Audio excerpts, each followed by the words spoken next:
Students, we were discussing about asexual and sexual reproduction, and we have in detail discussed about the process of asexual reproduction, its types, and sexual reproduction, which especially takes place in higher animals and some plants. Regarding a few concepts, you have to practice yourself, like internal structure. Draw the diagram of vertical section of a flower, bisexual flower. Reproductive system of male human being and reproductive system of female human being. ये practice आप अपने आप करेंगे और almost हमने how do the organism reproduce कुछ videos मैंने already आपको डाल दी हैं। मेरे व्हाट्सएप ग्रुप में जाएंगे तो आपको सभी वीडियोस मिल जाएंगे। अगर कोई क्वेश्चन, कोई भी कंसेप्ट क्लियर नहीं होगा तो you can raise your queries any time, any day. Students, we are discussing another chapter, that is heredity and evolution. Let us first of all clear what is meant by heredity. Most of the offspring resemble with their parents. Why?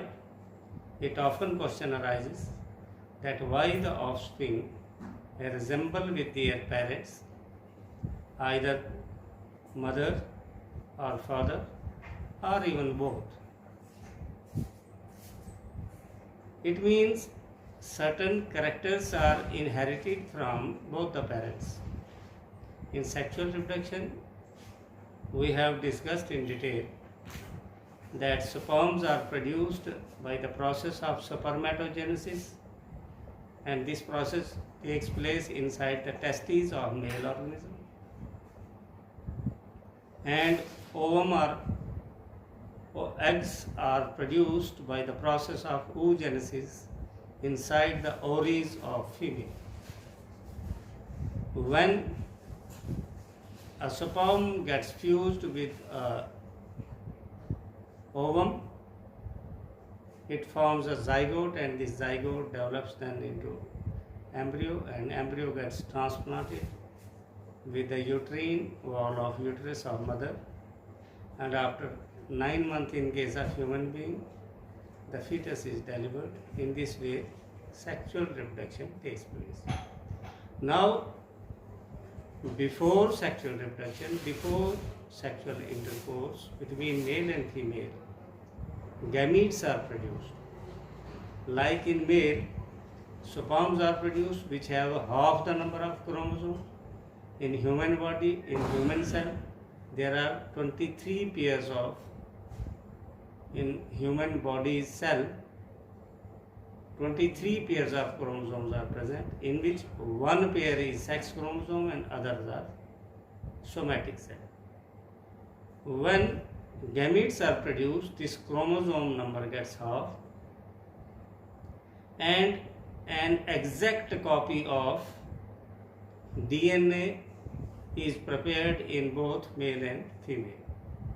Then this copy is transferred through sperms and eggs to the offspring, and the half copy from male and half copy from female then passes on to the offspring, and offspring has again the constant number, that is 23 pairs of chromosome in case of human beings. Now the science which deals with the study of inheritance of characters or inheritance of alleles, or what we have inherited from our from our parents, that is mother and father, is known as heredity. Regarding evolution, we will study later on, but the simple concept is that we have been evolved from unicellular organism. First of all, single-celled organism appeared on the surface of Earth. Then with the passage of time, some variation, some modification, some mutation took place, and then multicellular organism produced, and these multicellular organisms, some moved towards the land and some remained within the water. Some remained stationary and some tried to move, and those who tried to move, they turned to be animals, and those who remained stationary, they turned to be plants. But we have been evolved from a single-celled organism. So there is a continuous change and variation, and these variations keep on passing from parents to offspring, then again generation after generation. We have been evolved from those simple organisms. This is the basic concept of evolution, how we are evolved from the primitive organism. Now let us straightway move towards the textbook questions. The question is that if a trait A exists in 10%, अगर कोई खास किस्म का trait या character हमारी population में 10% है, और एक दूसरे किस्म का खास विशेषता, खास कैरेक्टर्स, ट्रेट्स क्या होते हैं, जैसे आइज़ का कलर, जैसे बालों का टेक्सचर, जैसे माथे का साइज, जैसे नेक, जैसे नोज़ की शेप, जैसे टीथ है, हमारे जाज है, गालें हैं, ये नेक का साइज है, एक्स्ट्रा। एक ट्रेट जो है पॉपुलेशन में 10% है और दूसरी ट्रेट जो है 60% है, तो क्या आप बता सकते हैं कि पहले कौन सी ट्रेट जो है वो पैदा हुई होगी, 60% वाली या 10% वाली? स्टूडेंट्स, हमने एसेक्सुअल रिप्रोडक्शन और सेक्सुअल रिप्रोडक्शन ऑलरेडी जो है किया हुआ है। In asexual reproduction cells DNA copying or duplication or replication of DNA takes place, and newly formed DNA with some little variations are passed on to the next organism. Unicellular organism में एक DNA copy तैयार होती है और उस DNA copy में थोड़ी बहुत वेरिएशंस होती हैं और वो पास ऑन करते थे ऑफस्प्रिंग में। यूनिसेलुलर ऑर्गेनिज्म में बहुत कम चांसेस होते हैं वेरिएशंस के। That is the reason that unicellular organism are almost exactly same. They look phenotypically or genotypically, means externally as well as internally they are similar. Therefore, if 10% of traits are available in the population, it means the trait has arisen recently. अभी वो population में 10% ही फैल पाई है, इसका मतलब वो ताज़ा ही अभी पॉपुलेशन में अराइज हुई है। जहाँ तक 60% पॉपुलेशन में अगर हमारी एक ट्रेट अवेलेबल है, तो इसका मतलब वो ट्रेट जो है हमारी पॉपुलेशन में पहले पैदा हुई है। अभी हमने वेरिएशन की बात की। Now what is variation? Mostly we are exact copies of our parents, but if closely watched, there are certain differences between offspring and parents. ऐसे तो बच्चे अपने माता पिता, अपनी संतान जो अपने पेरेंट्स जैसे होते हैं, या एक्सटर्नली एग्जैक्टली अपने फादर की तरह या मदर की तरह होते हैं, और इंटरनली जो है दूसरे पेरेंट में के उसके जीनोटाइप्स पाए जाते हैं। लेकिन बड़ी बारीकी से अगर आप देखेंगे तो आपको कुछ वेरिएशंस भी नज़र आएंगे, कुछ डिफरेंसेस भी नज़र आएंगे। ये डिफरेंसेस क्या होते हैं, क्यों होते हैं, ये हम बाद में पढ़ेंगे। अब क्वेश्चन ये है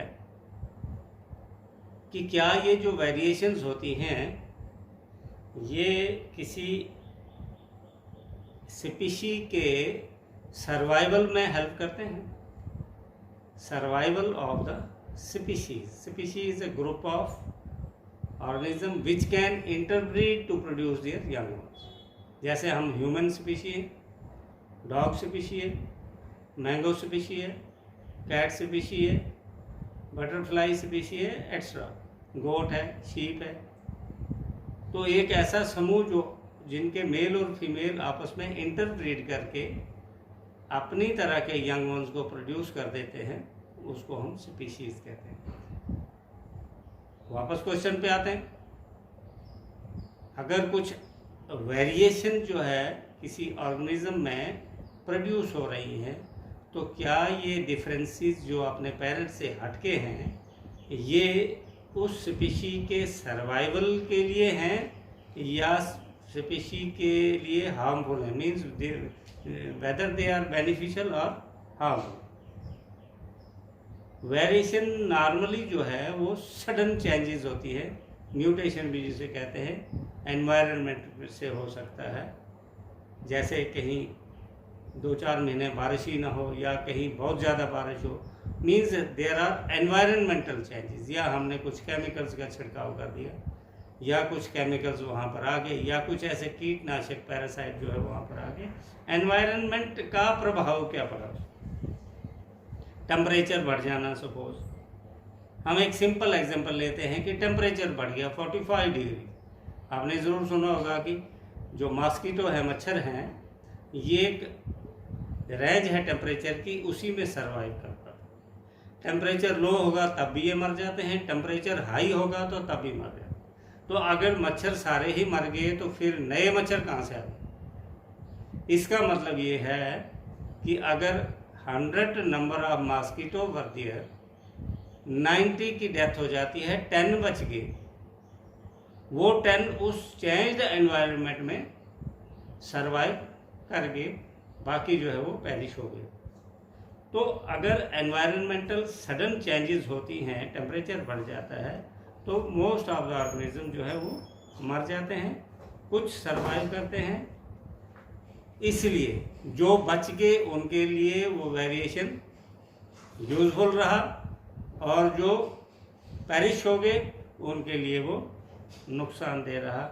लेकिन सब की सब वेरिएशन स्पीशीज़ के लिए बेनिफिशियल नहीं हो सकती हैं। कुछ बेनिफिशियल हो सकती हैं और कुछ हार्मफुल हो सकती है। एक और इंटरेस्टिंग एक्सपेरिमेंट मेंडल ने किया। ग्रेगर जॉन मेंडल एक बॉर्न साइंटिस्ट था।